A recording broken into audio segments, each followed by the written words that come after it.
Hey everybody, happy Thursday. It is Thursday evening right now and I am just getting ready to head out for my yoga class with a friend. And when I get home, I think I'm going to start a new book for this week's reading vlog. I have quite a few on the TBR, but this is the one that was calling to me at the moment. It's called I Have Some Questions for You. I believe this is a thriller mystery type book. I have to review it just a little bit just to figure out what I'm getting into. But I don't know, for some reason this one was just calling to me today. So I think this is the one I'm gonna read this week. And I don't know, it's been a week. So I'm looking forward to my yoga class and clearing my head a little bit.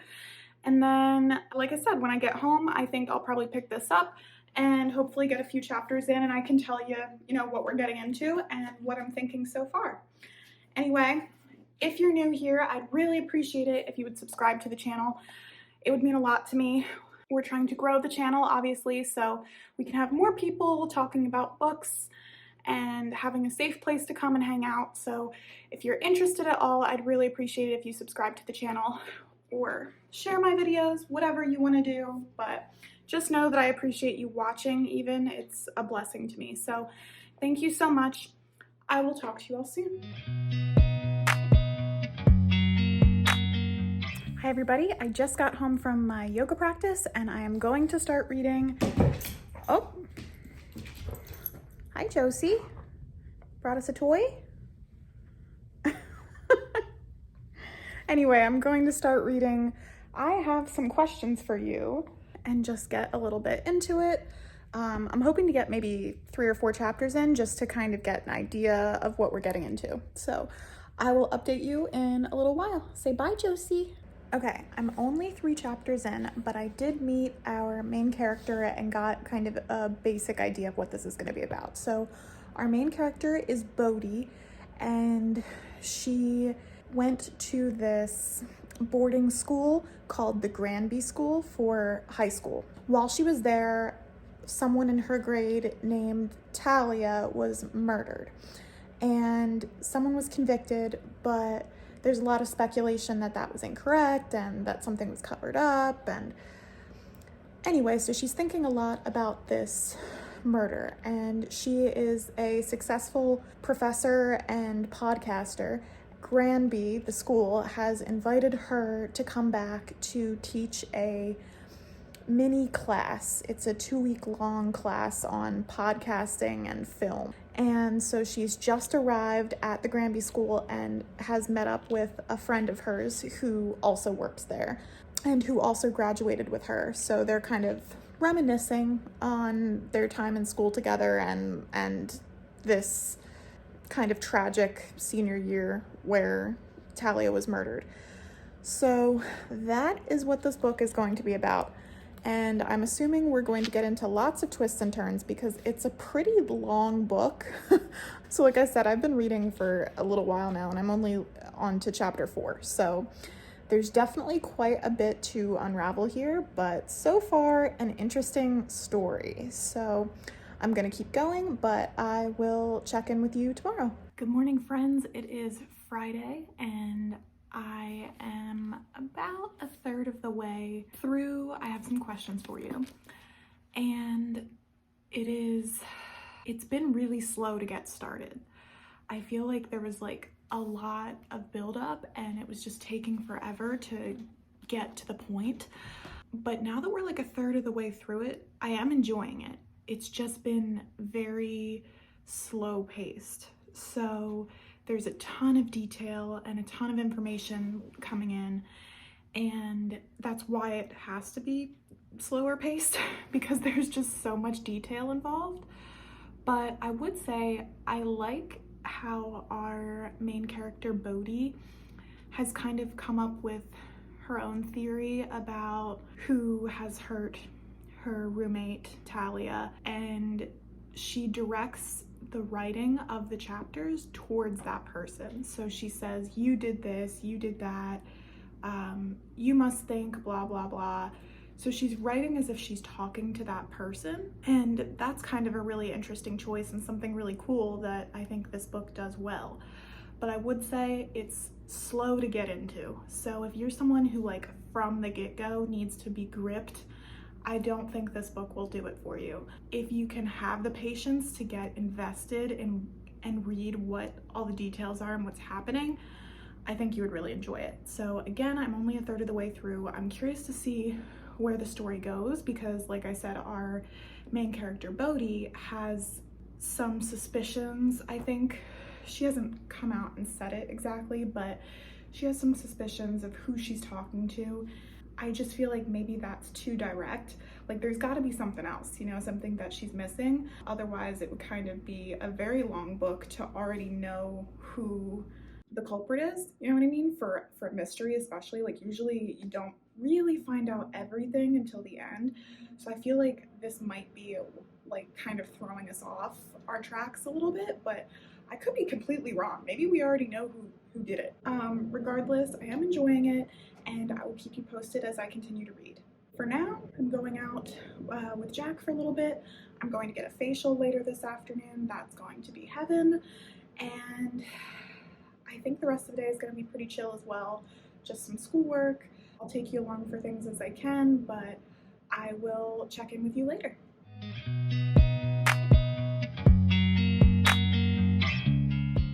Hey everybody, it is much later on Friday. Got back from my facial, had dinner, and I have been reading the book some more. And I still feel like it's just moving really slowly. We're barely getting anywhere with the actual story. We're still hearing Bodhi's reminiscing of different moments that happened with Talia. We're getting a little bit of information from the podcast one of her students is doing, but everything is just very slow paced in this book. So I'm not loving it because I just don't feel like we're getting enough to cling on to at this point in the book. Like I would say almost halfway. Probably have like, I don't know, maybe 20 more pages and then I'll be about halfway through the book. And we still haven't gotten a whole lot of anything happening, really. Nothing new found out, like no sense of closure, no sense of action even. Like it doesn't even seem like anything's really happening. We are definitely getting different perspectives, but just very slow paced. So far it's okay, but I'm not thoroughly enjoying it. I want to keep reading, not because like, oh, I'm so invested, but it's like I want something to happen. So I keep feeling like, oh, I gotta keep reading just to see what happens because something eventually has to happen. That's kind of how I'm feeling at the moment. I'm not loving it, not hating it, just like really hoping that soon something is going to pick up the pace a little bit here. As I continue to read, I will continue to update you. And now I think I'm going to go do my workout for the day and then maybe do some more reading before bed. So I will talk to you all tomorrow. Good morning, friends. It is Saturday and I have made it to the final third of this book.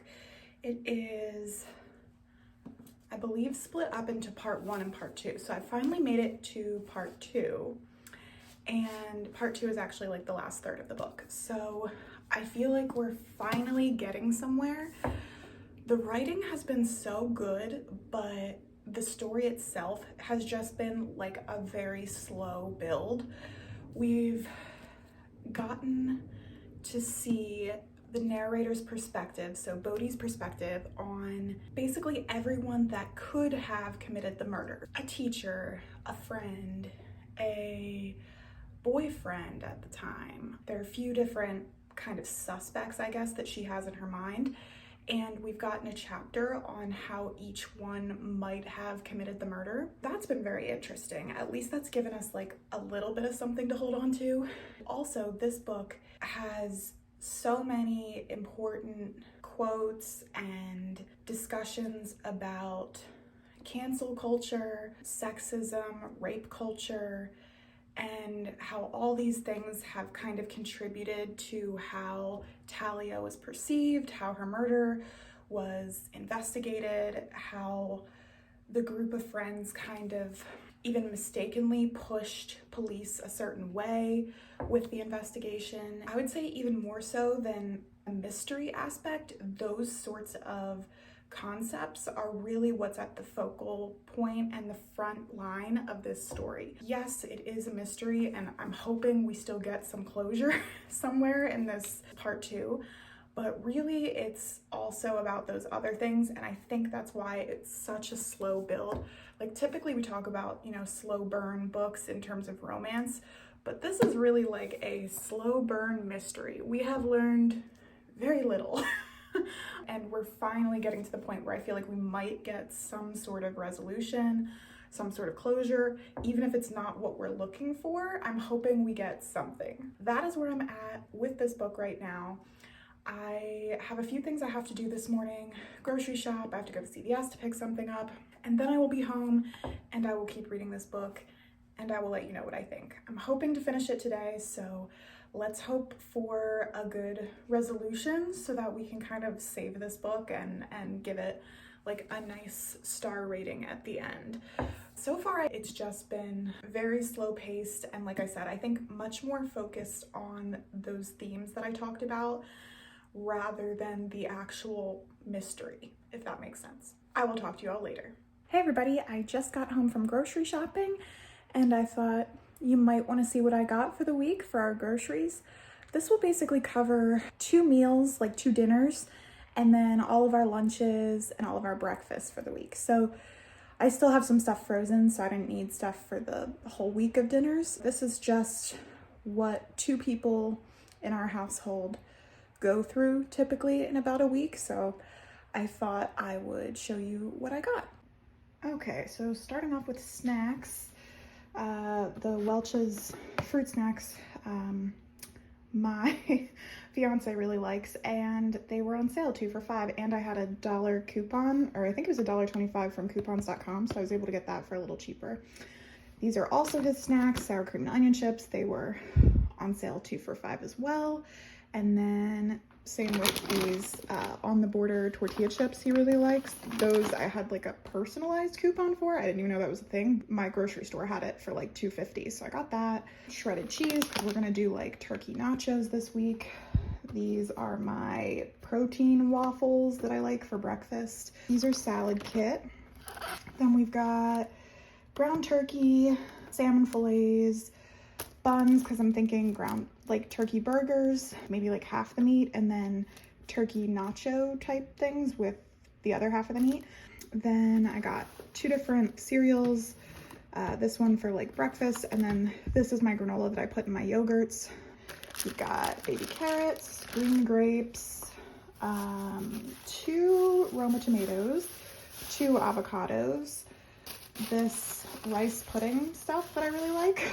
And then I got some turkey and cheese for sandwiches with the rest of the buns that we can have for lunch to take to work. So I know it's not all that exciting, but I wanted to show what a normal person eats. Like, I feel like a lot of times when you see these videos, it's like either super duper healthy or like super duper expensive. With my coupons, and I read the ad every week, this ended up being $80 for all of this.